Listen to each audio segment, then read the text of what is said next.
ভাবুন তো হিমেল সাহেব যদি টেক চ্যানেলের বদলে ফানি ভিডিওর চ্যানেল খুলতো, আয়মান সাদিক যদি এডুকেশনের বদলে কার্টুন চ্যানেল খুলতো, আর শামিমা শ্রাবণী যদি কার্টুন চ্যানেলের বদলে এডুকেশন চ্যানেল খুলতো, কি মনে হয় তাহলে ওনারা আজ এত পপুলার হতে পারতো এখন যতটা পপুলার রয়েছে? এর উত্তর হলো অবশ্যই না। কিন্তু তারা আজ বাংলাদেশের সবথেকে বড় কন্টেন্ট ক্রিয়েটর হিসেবে পরিচিত, কারণ তারা তাদের জন্য সঠিক নিশ এবং ক্যাটাগরি বেছে নিয়েছিল। কিন্তু আপনি সিদ্ধান্ত নিতে পারছেন না যে আমার জন্য কোন ক্যাটাগরি বেছে নিব। ট্রেন্ডিং টপিক নিব, নাকি যে ক্যাটাগরিতে ইনকাম বেশি সেই ক্যাটাগরি নিব, নাকি আমি যেটা পারি সেটা নিয়ে কাজ শুরু করব। আর যদি আমি কিছুই না পারি তাহলে কি করব?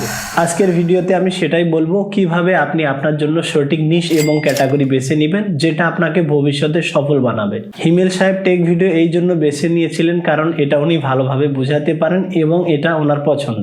শামিমা শ্রাবণী কার্টুন বেছে নিয়েছিলেন কারণ সেটা তার ভালো লাগে। আর আয়মান সাদিক কেন এডুকেশন বেছে নিয়েছিলেন সেটা অবশ্যই আপনারা বুঝতে পেরেছেন।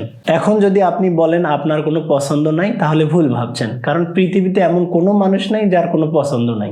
আচ্ছা ভাবুন তো, যদি আপনার কাছে অগণিত টাকা থাকতো আর অফুরন্ত সময় থাকতো, কিন্তু আপনার ওপর কোনো দায়িত্ব থাকতো না, তাহলে আপনি কি করতেন? এই প্রশ্নের যেটা উত্তর সেটাই আপনার পছন্দ।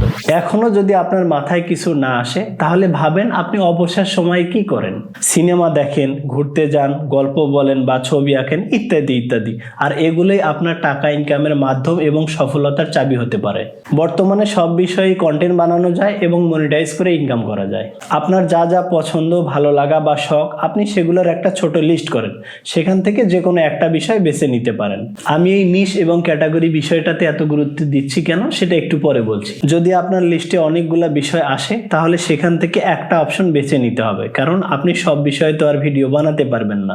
ধরুন আপনার ঘোরাঘুরি করতে ভালো লাগে, তাহলে একটু ইউটিউবে গিয়ে সার্চ করবেন কোন ধরনের ঘোরাঘুরির ভিডিওগুলো মানুষ বেশি দেখে। অথবা সবাই শহর, দেশ বিদেশের বড় বড় জায়গা ঘুরে দেখাচ্ছে, আপনি চাইলে একটু ব্যতিক্রম কিছু করতে পারেন। আপনি গ্রামের নদী, ক্ষেত, খাল, বিল, বিভিন্ন কুটির শিল্প ইত্যাদি দেখাতে পারেন। মানুষ এগুলা পছন্দ করে। এইভাবে আপনার যেটাই ভালো লাগে বা ইউনিক লাগে সেটাই আপনি বেছে নিতে পারেন। তবে শুধুমাত্র ইনকামের জন্য কোনো বিষয়কে বেছে নেবেন না, কারণ শুধু টাকার জন্য বা ভাইরাল হওয়ার জন্য যদি আপনি কাজ শুরু করেন, তাহলে শিওর আপনি ব্যর্থ হবেন।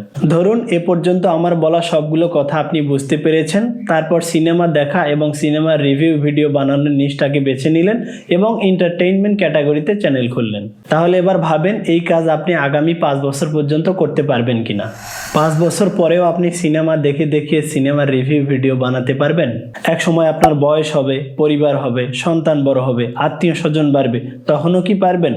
যদি পারেন তাহলে কোনো সমস্যা নেই, আর যদি না পারেন তাহলে এমন কোনো একটা নিশ বেছে নেবেন যেটা আপনি আগামী 5 বছর পর্যন্ত কোনো ঝামেলা ছাড়াই করতে পারবেন। এখন আসি মূল কথায়। বাংলাদেশে প্রায় 1 কোটি ইউটিউব চ্যানেল আছে। আপনি যে বিষয়ে ভিডিও বানানোর সিদ্ধান্ত নিয়েছেন, আগে থেকেই সেই ক্যাটাগরিতে অনেকগুলো চ্যানেল আছে যারা অলরেডি আপনার অডিয়েন্সদেরকে দখল করে বসে আছে।